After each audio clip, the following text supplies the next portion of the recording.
Hi, everybody.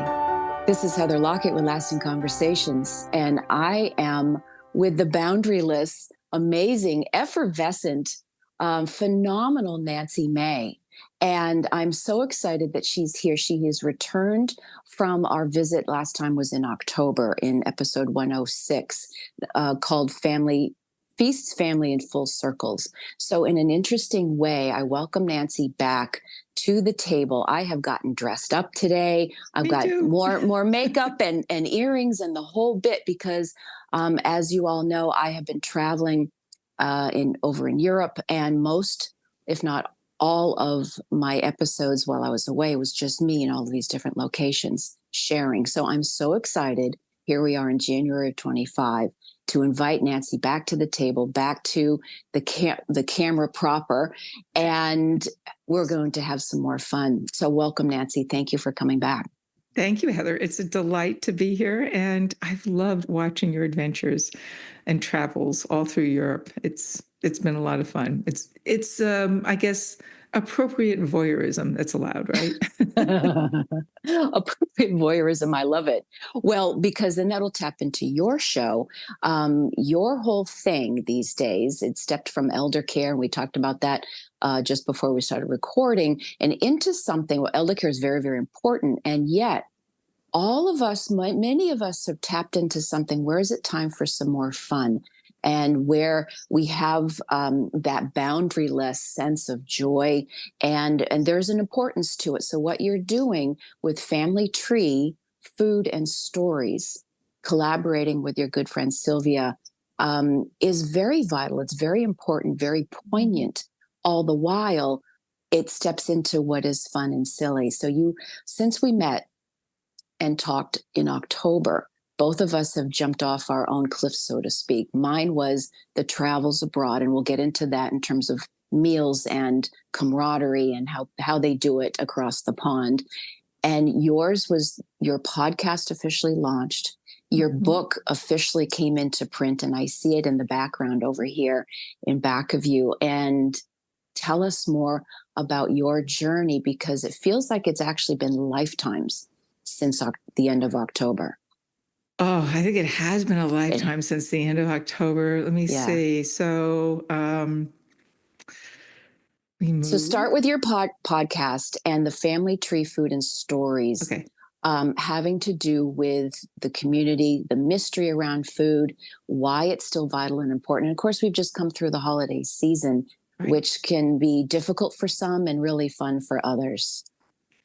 Well, I think growing up, food plays such an important part in our lives. We don't necessarily realize it, Right. but the stories around the meals around the table and that tradition has sort of gone a little bit. I think we're trying to get back to it. Families are trying to get back to mealtime around the table. I see that more and more.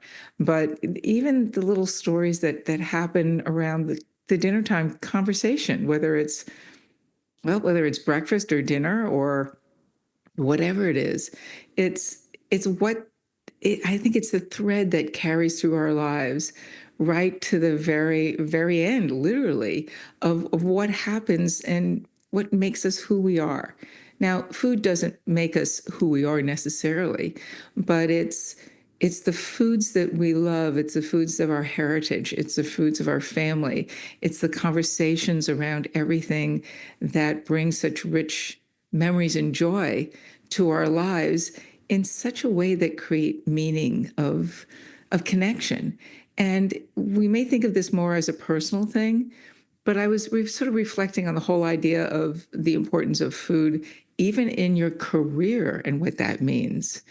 It's not that you're a culinary expert, but I don't know if in your early career life, if you were ever taken to a dinner or a lunch in an interview, and the interviewee, whether you knew it or not, was sort of watching your table manners, what you ordered, how you handled yourself. Were you able to have a conversation just after you took a bite of food? Yeah. What happens next? How did you treat the waiter? How did you treat, the staff around there? What else happened around that particular table that could make or break your career? Well, what's funny about that is, and first of all, one of your episodes, I believe it was Sylvia's story, talking about having an interview process, and it was her first time at a proper dinner table, Yes. and the interesting thing that ensued there. So that's a good one for people to check out. Now, what you're saying is very interesting because when I worked in hospitality at the Ritz Carlton, Mm. companies would literally book interview parties and that Oh, they would yeah. have people gather around either just cocktail parties or meals. And Mhm. that's exactly what they were doing. So they were doing these stand up parties, and these applicants would never touch. They might have a drink of some sort in their hand, but we'd pass around hors d'oeuvres. No, no, thank you, because they're terrified because they are on the spot being interviewed in these group settings. And then sometimes it was about meals. And then we would listen in. Everybody Mhm. would go back home.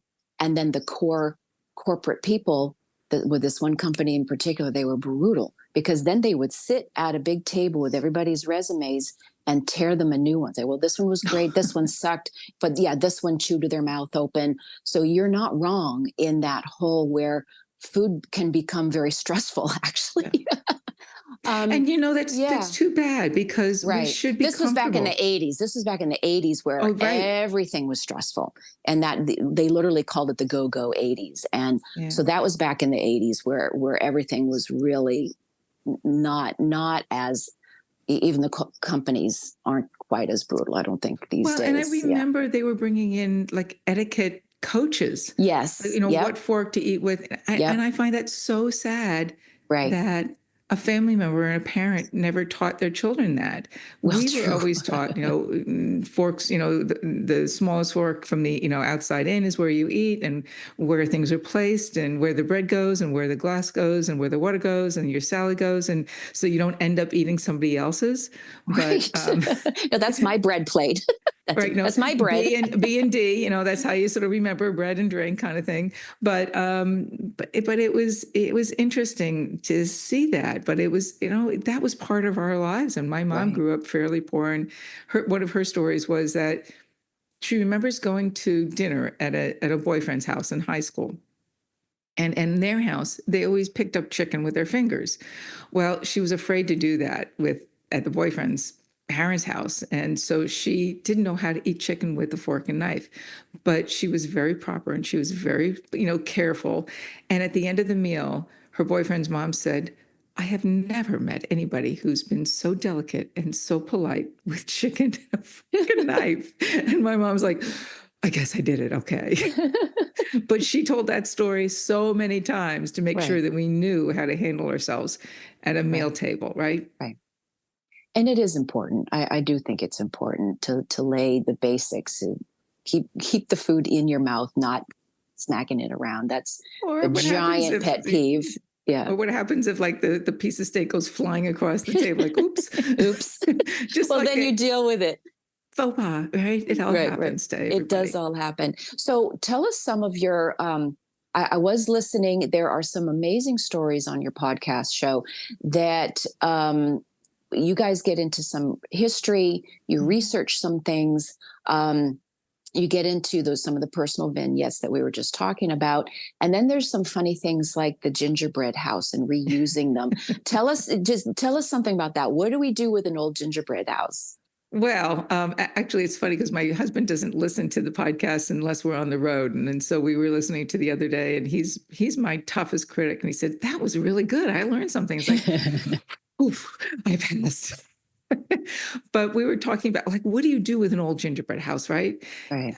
Over the years, I'd always wanted to make one, and as kids, we tried to make them, and they were like a mess. But you can buy those kits now in the grocery store. Yep. So a couple of years ago, I guess it was last year or the year before, I bought a bunch of them in different styles, and I thought, well, how bad can it be? It's a kit. I can't fail, right? At least they try not to. So I made all these gingerbread houses for a party that we had, and then think, now what do you do? Like all that work went into it. I don't want to like to chuck it in the garbage. Like seems like a waste of food, right?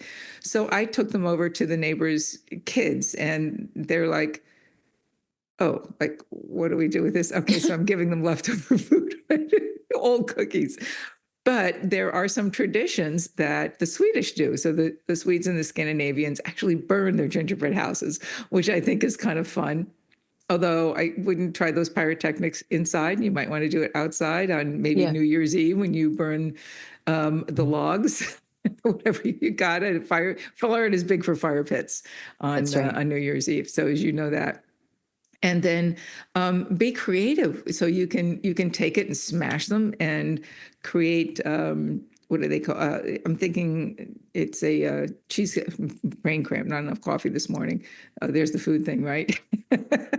So, but smash them and crumble them up like you would a graham cracker crust for a pie or a cake or something like that. Even the filling inside of a cake that you might want to add with the icing. I'm thinking Carvel, like the little cookie crumbles. Yep, Well, make it gingerbread, right? right. Or even put them into ice cream or mix-ins, or I don't know, put the crumbles on top of your granola in the morning for There you for go. breakfast, and Right. just get creative. What you can have some fun with it, and so there's some ideas of what to do with gingerbread other than burning it, burning down the house. Well, I love that you just used that word creative. And one of the things there was so much with my trip where began in Paris. So talk about food and culture, Yeah. creativity, etc. And there was a couple of photos that I sent you because you were the first person that I thought of in this little window vignette of a kitchen's house. I mean, a little kitchen shop. Because what hit me immediately was the notion of savoring, of Mm, slowing down. right. And maybe in the US, if we have been on the road and meals are in cars, or you're saying that the sit down meal might be taking more of a comeback these days. Plenty of people have beautiful kitchens, but they never cook in them. Right. Um, so it was a reminder of, oh, the Mhm. process of how they enjoy their food, they enjoy cooking the food, and the people that are, grabbing their croissant or baguette at lunch, they are taking that time Mhm. to take a lunch break. And then, of course, in Spain, some places even close up that they still will stop midday to enjoy their day, to enjoy their food. And the same thing, the ingredients are amazing. The Mhm. cultural, what's been brought into each pot or each meal, and then from around the world is fascinating. But you can tell that they're meant to sit and enjoy and talk to each other. There are no Mhm. TVs in restaurants. No, right? There Like the are bars, no right? TVs.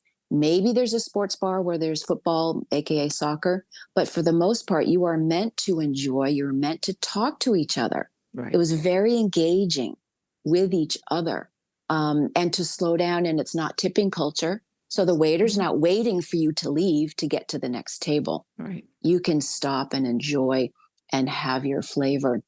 And of course, all the rest of the stories can unfold and who you might meet Oh, along the the stories of way, meeting right? people at restaurants in Europe, Yeah, absolutely. And just even how they display food yeah. in the stores, in the grocery stores, in the little markets is so different than it is here in the States, right? Yep. It's an art form. And I Yeah. remember I took a trip with an international group of women at the end of a conference with my mom and brought her. She came along because the women would bring all their daughters eventually as they were becoming young adults in their professional lives. And I don't have kids, so I asked my mom one day, so you want to come? And I thought she'd think, let me think about it. She didn't even miss a heartbeat. I'm there. We went to Italy, to Rome, and during the Amalfi Coast, she had gotten tired with her, walking around. We were like hiking everywhere, and I took a side trip, just walking around the town as she sat with a tour guide in, I think it was Sorrento, Mm. and just up and down the little hills and the streets, I found this restaurant that was about ready to open, and they were putting ice out on it was not a table, but sort of a shelf that hung off the wall. And they were putting their food out there. They're showing the fresh vegetables, what the meal of the day, the fresh catch of the fish was. And I was just like, oh my God, this is a painting. It's absolutely gorgeous. Think of all the food that's painted in the Louvre, right? These beautiful paintings that are so famous of food. Well, this was a live painting. I was looking, this is the way I looked at it. And I'm taking pictures on my phone, and the guy comes out and says, would you like to have lunch with us? And I said, no, I'm not, I can't. Like, my mom's back here. I'm gonna go have lunch with her. But this is just exquisite. And he got so excited. And he said, would you like to meet our chef? And I said, oh my, I would love to meet the chef. So the chef comes out with a fresh tiramisu, and I'm trying to find that. I can't find the picture. I wish I had it. And the guy, the maitre d', takes a picture of me with the chef and his fresh tiramisu outside of this restaurant that was just exquisite because of, the importance and the pride that they had in displaying the ingredients that they were using. It was just, to me, that's the creativity, the art, and um, the joy of being able to serve people Hmm. to a level of engagement and enjoyment, right? It's so true. And it was actually in London. I met up with an old friend of mine who actually had gathered other friends of hers and mutual acquaintances. And we went into actually an Italian restaurant, fish restaurant. And I haven't been to Italy as a 60-year-old yet. I've been when I was much younger. But to your point, the meal did that thing when not only was it presented, but even within the ordering of it. And one person who's been in Italy and speaks Italian, they loved that whole interaction. Mm-hmm. And then the food was laid out, and visually it was beautiful. And then you take the bite, and I had the tear. Oh, because you can just feel it. Everything that you're talking about, the love that goes into it, their apprenticeships, their time and energy And that it's not they've taken. fussy. And it's not fussy. With This was the just needles and putting the flour on top of everything that yep, was so posh. yep, It's not. It's just beautifully yep, and richly presented in such a way absolutely. that it's a gift to the Right. customer, right? And it's not fussy. I'm glad you said that. That's why you go Yeah. into a bakery, a quote unquote simple bakery. Well, their artistry Mm. in the middle of the night when they're doing their thing Yeah. is comes through with the croissants, the things Mhm. that sorry, US, it's not the same. No, no, but you But I see know a it lot of in people here are spots. trying. They really are. And the farmers markets and Mhm. the people that are taking great care to source their food as organically and Yeah. healthily as possible, and to put in their artistry. So there, it does Mhm. happen here in the States. I think what's interesting is that it's so culturally present Right. every day in the other countries versus having to find it here. So that said, let's get into your book. Well, I'm going to segue into it was fun and beautiful to be on the road. And I had Thanksgiving. I made a kind of an interesting Thanksgiving in the middle of southern Spain, where I was in an area that there weren't Americans around at all. There were Mhm. Brits and other people. But I found there had been this one little restaurant that had a maple pecan tartlet. So I had Ooh. a coffee and a maple pecan. I called that my pecan pie, and streamed in the end of the Macy's parade. So I had a beautiful Thanksgiving. And then I was talking to my daughter, and I knew I'd be coming back to the States, and she had decided to host Christmas Eve dinner at her apartment. And as she was saying, now, Mom, I'm going to need this, and will you help me with that? I got so wonderfully emotional because I Aw. missed being in the kitchen, and I missed that hum, which gets Mhm. into your book, Mhm. of what the hum of the kitchen, the hum of a household, or even a restaurant if you're there. But to be in that space, to create your table. On one of your podcasts, you had mentioned about him. Geez, I probably shouldn't have listened to Martha Stewart, but darn good old Martha Stewart with the idea of you fluff your table, you add the flowers, you add something to your plate, and you add some beautiful ingredients. And I learned a lot from her as well. And it was so fun to be in my daughter's home. And this was her Mhm. first time dressing a table. But Yeah. she said to me, Mom, I know how to do this because you taught me. So that, like, Aw. she had been when we would have company, and I Yeah. would bring out all the china and the glassware, and I would dress a whole table. So it was so fun to be with her, to literally rearrange the furniture in the Mhm. little apartment and move this and move that and set the table and roast a chicken. No, she did all the ingredients and did all the stuff, but Right. we had that hum together. And it And doesn't need to be fancy, and right? it wasn't fancy. It wasn't Yeah. fancy, but it was fun and delightful. Yeah. And this is where your book comes into play, because there was a couple there, then they're just acquaintances. But I knew that Mhm. your book, that is your podcast, brought onto the page was the perfect gift to give them. And they loved it. To bringing back into having the family tree, the food and the stories. Yeah. So tell us more about that, because this is where we can cultivate and write down almost like a journal, whether Yep. we pass it on to our kids or as a friend, but just as our own memory bank, to go through the memory bank of our lives and different meals, or if there's actual recipes. Tell us more about the actual journal that you have in the back that we can see there. Sure. So it's really designed to be a book of memories that you can share and keep or pass along. And it doesn't need to be a gift or something that's done only at the holiday times. In fact, it may be something that you want to carry around with you for a while and just say, hey, I've just had a wonderful experience with a group of friends who I've just met. And this is what we ate. And this is what, I love the meal. So ask the chef for the recipe for it, right? And write the story, or get everybody else to contribute a line or something that they want to add to it. Kind of like, an Airbnb. If you go to Airbnbs, they leave the guest book out. Mm-hmm. Wouldn't it be fun to have everybody just write their one little segment about that particular experience that they had with you? So it can be that. But what we've done is we've created a book that is like a journal, as you said, that shows people how to collect stories around recipes and moments that they've experienced over the course of their lives, or maybe even just last week, and to hold it, and cherish it for time to come. And now you've got a way to go back and use those again and again. And even if it's not the most perfect thing, it's okay. It was a thing that you experienced at that moment that made that particular conversation, that meal, that gathering special. And it doesn't need to be in your kitchen. You Mm-hmm. don't need to be a cook. In fact, one of our most ardent fans said originally when she heard about it, I was like, oh, I don't cook. I don't cook. So she gets a copy of the book and she starts looking. She goes, oh my God. She's like filling this out. She's sending them to friends. She's asking stories. And she's just gotten apparently a collection of her mom's recipes that now she's remembering. Oh, I remember when mom did this for my birthday, or remember when this particular occasion. And she's writing those recipes that were in her mom's book and her own memories of what was Right. included. And they don't need to be grand.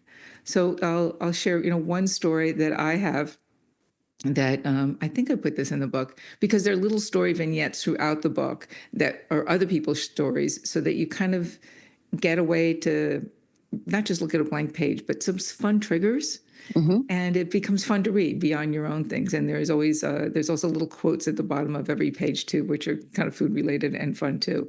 But I, as a kid, wanted to learn how to bake bread. This is well before COVID, and my mom was not a baker. She was a bake, boil, and broil. And if you want to bake, well, it's bake food, baked chicken, boiled or broiled type of thing.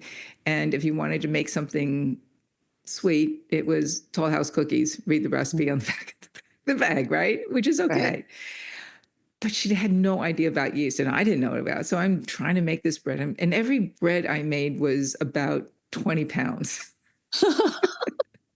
They were That's doorstops. They were doorstops. And my dear dad would always, I like to bake because it was a creative thing for me as a kid. sure. I enjoyed that was my form of, I guess, coloring in the kitchen, shall And we did you do say? it from the scratch where you have to let it rise and then you Oh, the punch whole it nine, and the then whole nine you yards, let right? the I didn't whole know what I thing? was doing. I couldn't figure it out.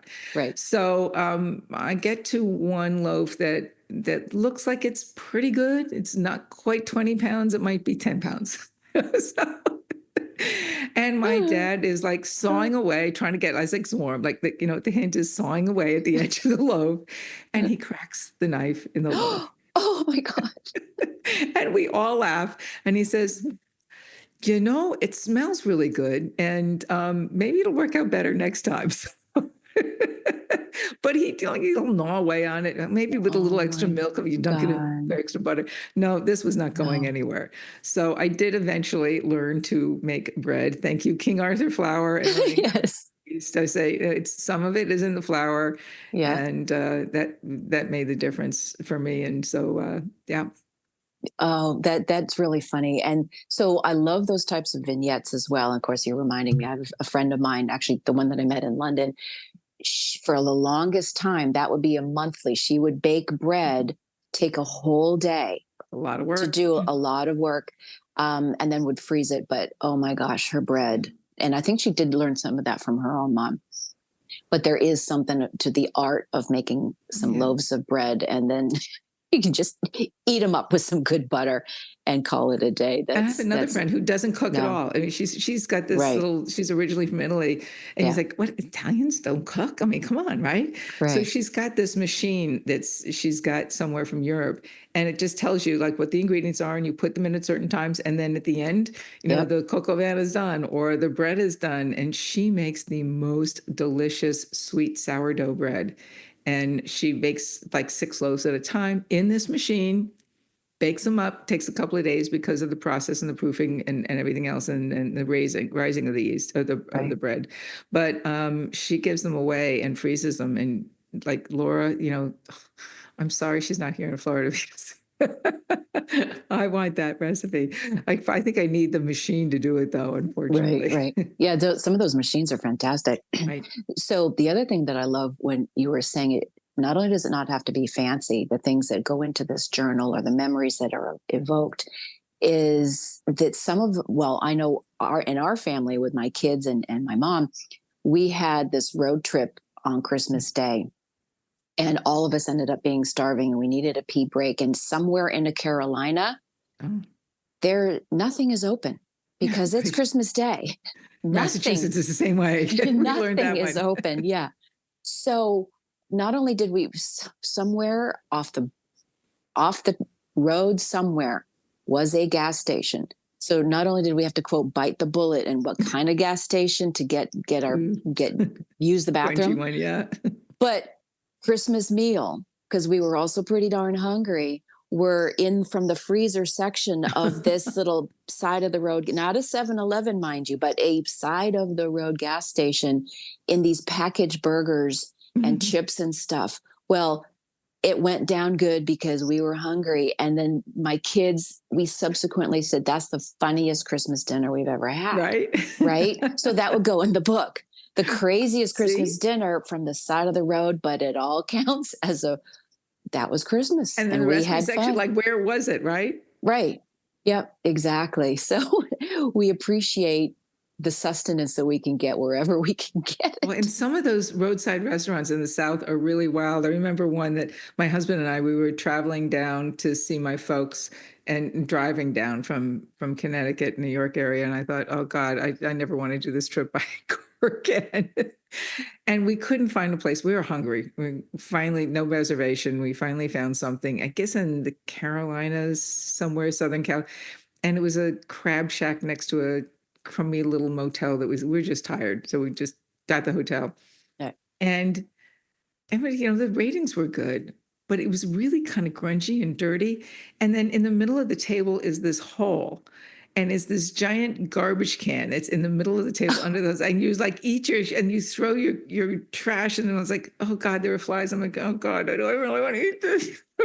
Really? So every time we see, something that's a little like, remember the place with a garbage can hole in the middle of the table, and you just like the waiters and waitresses just like, okay, thank you very much, and it went like, could you like remove that before we sit down?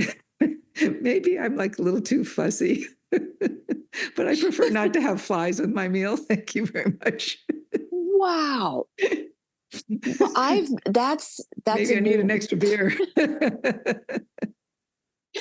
that's a new one. Oh my gosh. So Nancy, let's talk about So from October and the birth of the podcast, the birth of this book, how have things been going? Do you have your, and I guess maybe I'm thinking of it in terms of my own show, things are morphing, things might Yeah. change. We're at the dawn of 2025. That things still get to birth and evolve. How's the show been going? How has this been touching your heart or those of your listeners or the purchasers of your book? Because I You know we know, have ripple effects. I've talked a lot about the right. ripple effect, and sometimes it just takes the one that you can literally maybe change a life, and people have really appreciated. So I know your book landed, and they've been so touched. And Yeah. that's only the first one I've sent out. So tell us about how things are with your show, with your book, and your feels so far of 25. Oh, well, the opportunities I think are huge, in a good way to have be fun and creative and really hear what other people are doing. And the show is going great. We're learning, Sylvia and I sort of learning to get our groove together. It's a combination of we call the banter back and forth. We have a couple of guests along, and also what we call the, very tiny little short episodes where Sylvia has a story or I have a story that we share. I did one I think it was I think it dropped the day after Christmas on what do you do with your leftover Christmas tree? Hmm. Well, you eat it, of course.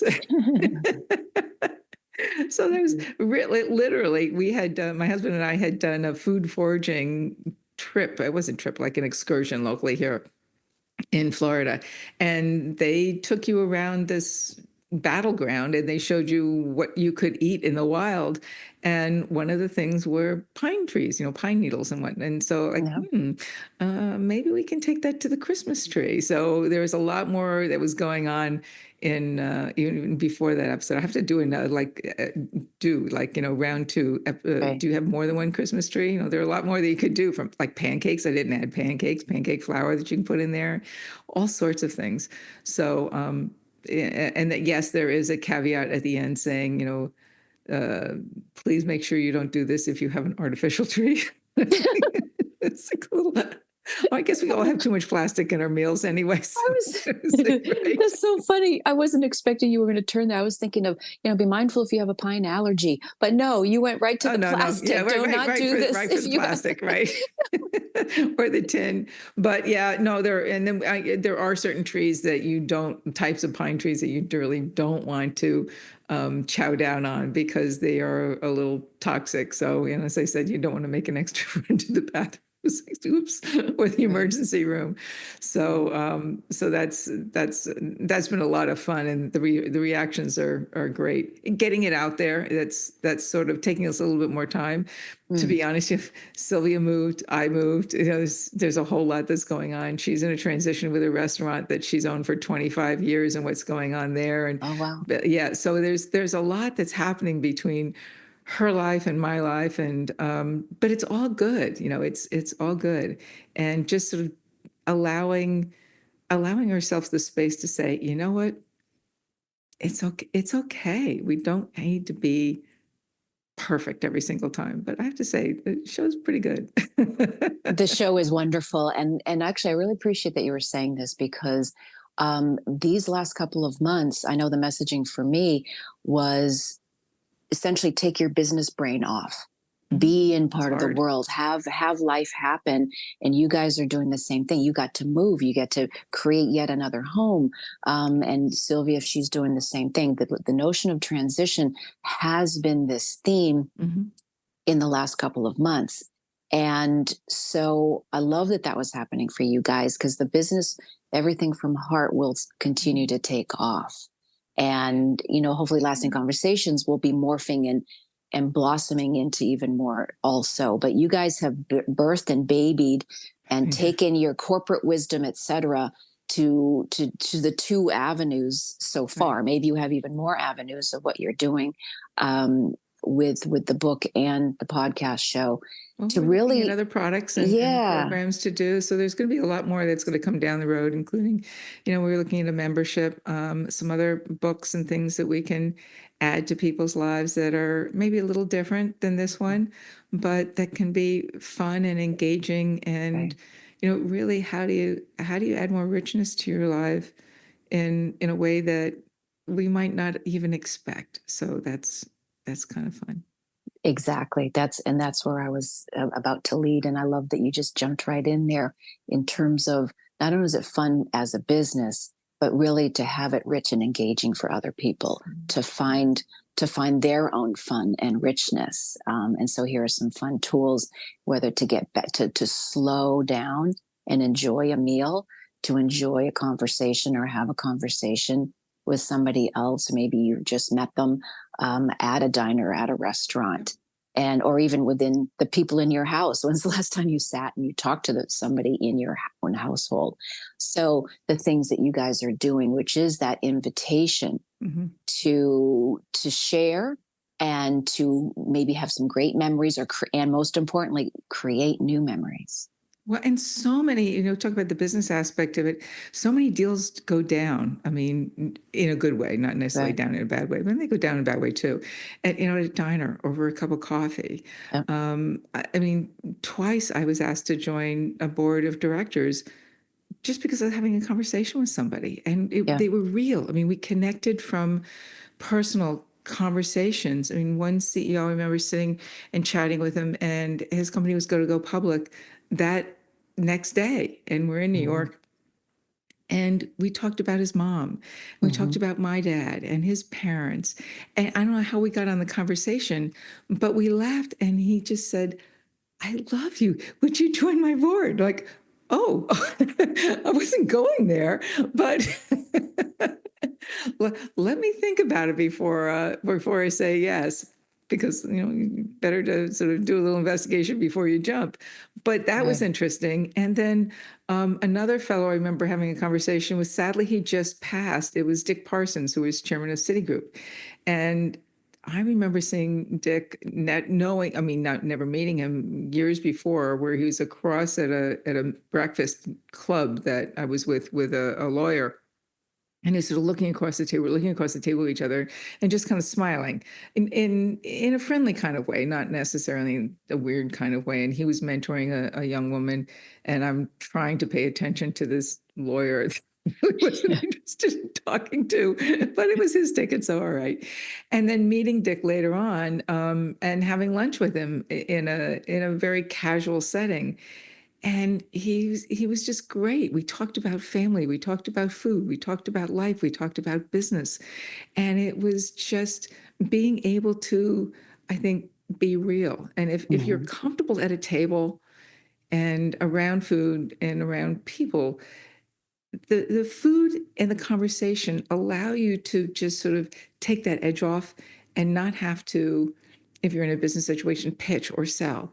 It's just get to know the person a little bit more about who they are. Right. And it's that, so that that interlude that allows you to do that. So it's very interesting to see how food plays such an important role in our lives, from birth to death. Literally, the episode of my dad's last request for what he wanted on his really, he was dying in Hmm. hospice a couple of days before he passed, and I didn't know, but it's stuck in my heart and in my memory that that's important too. Right. From the porgers that he had, that I still have, that my mom gave me, and the bunny dishes that I had as a kid that she gave me, and we do Right. that with our kids, right, and our family, and that's an important part of, I think, the color of our lives. Let's put it that way, right? I love it. The color of our lives, and that Yeah. that's very enriching, and it can be the food itself, but it's Mhm. truly in that moment that we can share with another person, with ourselves first. That whole thing of, stopping and enjoying a moment versus rushing. But as you were saying, having one of these organic, impromptu moments to be real with someone. I love that. It's what happens between courses, between bites, right?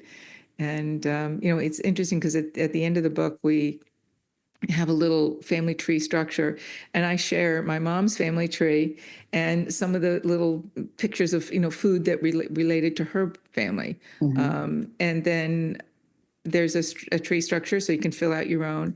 And the two last pages are graces. Some people still say grace. So, what are the graces that you might want to say at a dinner table to say thank you for just bringing not just the meal, but the people that you love and care about together.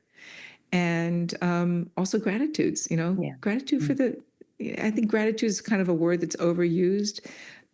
Maybe it's a word we should use as appreciation, and just catching a moment, the memory that is important to you, that either might help you catch your breath or take your breath away.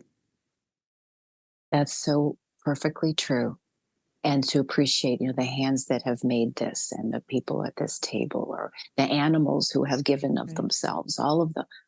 those Or things. where you might laugh and Yeah. the milk goes through your nose, right? Yeah. I love it. And Nancy, this is why I love you, because the New England smart ass comes out, which we share, right? Because you have this amazing way of zinging one in, and I love it. So You this is, just never know, we right? got all zen and so grace filled, and then bam, the milk has to snot right out. That We've all done that, right? we've all Or done it. soda, and it burns. Like, oh my God, don't do that. Right, right. Because sometimes you do have to, appreciate the gas station frozen burger, or Yeah. you appreciate, the fart in a church, or whatever it's going to be. Right. Whoopee cushion. Oh, that The, was really the whoopee cushion. yeah, yeah. Whatever it's going to be. This is what makes the world go Grandma's round. beans. Grandma's beans. That's exactly.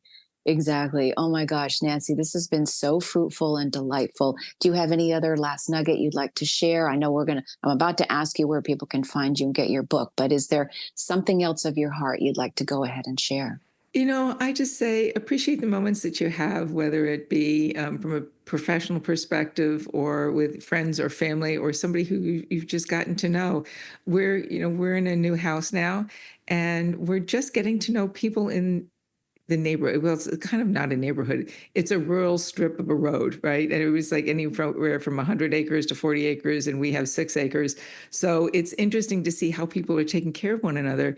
And the group of these folks get together every Saturday night at the local club, and they all want to know what's going on with one another and how they can help one another. So I think and it's all over a meal. And it's kind of fun to be able to do that and share and just chill out and relax and say, hey, you know what? It's okay. We all got to eat sometimes, right? And there's always a story with it. And there's always a story, and life happens. But I love that you've Yeah. landed into a community, the Yeah. one, the type that people want to engage. So Yeah. It's not I, an I HOA. Not that people don't. I mean, I'm not an HOA person. Like, I'm so done with HOAs. It's not my thing. Put me back, throw me out in the woods, and we see deer sitting out our front kitchen window, which is kind of cool. wow. I hope they don't eat my plants because we're going to be planting olive trees. We'll find that one out. Oh, Nancy, thank you so much. So now tell us where to find your book and more about the podcast, and where to find you on, if you're online and Yeah. social and all those fun things. Yeah, well, we have an Instagram page. It's at Family Food Stories on Instagram. And if you want to hear the podcast, you can go to podcast.familytreefoodstories.com, and you just actually just type in Family Tree Food Stories. You'll be able to get it at literally It, at any location yep. on the internet. There, we'll be building a YouTube channel, but that's still a little raw yet. But we'll be getting there. Facebook, it's also Family Tree Food Stories. There's 2 pages. There's a group that's open to anybody to join, and then there's the regular sort of, I call it the business page, where we do postings of what's going on. But I haven't taken it to LinkedIn yet. We'll see if the rest of the world is ready to chow down on LinkedIn. That's I think everybody's a little kind of uptight there, and yeah, well, we'll I get don't there. know. That could be We'll super. teach them to loosen up. Actually, one of the more interesting reactions I got to a post years back was, I think it was around Veterans Day. And they showed a photo, posted a photo of my grandmother and me. Now, we weren't together, two separate. No, my grandmother died when I was about 7 years old, but my grandmother was wearing a World War II Army uniform, and she drove a truck in Long Island to help support the war. And so the reaction was really interesting to see how Mhm. people responded to something a little bit more personal. So we'll see if they're up to that or not. And they might. And your book is on Amazon, and Book is is it on in? Amazon. Yeah, we've got a 5-star rating, so I'm very happy with that. We hit Yeah, a bestseller, on our first day out, so that was good too. And yeah. it's not just for holidays. It's not just for a gift. It's something to be enjoyed. But inviting a new member to your family, the birth of a child, the holidays, birthdays, Housewarming gifts. housewarming. Yeah. Yeah, our realtor bought a whole bunch of them I to was give. just about to Yeah. say, for realtors, She's those are like, great "Oh my gifts. God, this is fabulous. This is so different than Hmm. anything I've ever done." And because a house, you want a house to be a home. Hmm. And the best place for it to start to be a home is in the kitchen, right? There you go. Yeah. Well, what a perfect place to end this particular Sure. conversation. It's just this, kitchens are the heart of the household. Yeah. Yeah, it is. Nancy May, thanks again for being here with us. And here's to 2025. Here to Yahoo. all Yahoo! Chow down. Chow down. I love it. And savor. Those are the Yeah. two things. Savor, have fun with your food, and have fun with the people that you are with. So once again, I appreciate you, and I appreciate Sylvia, your partner on this show. And I appreciate all of you listeners from Lasting Conversations. Please be sure to like, follow, share, review this and so many other conversations. This is Lasting Conversations. We get to the heart of everything.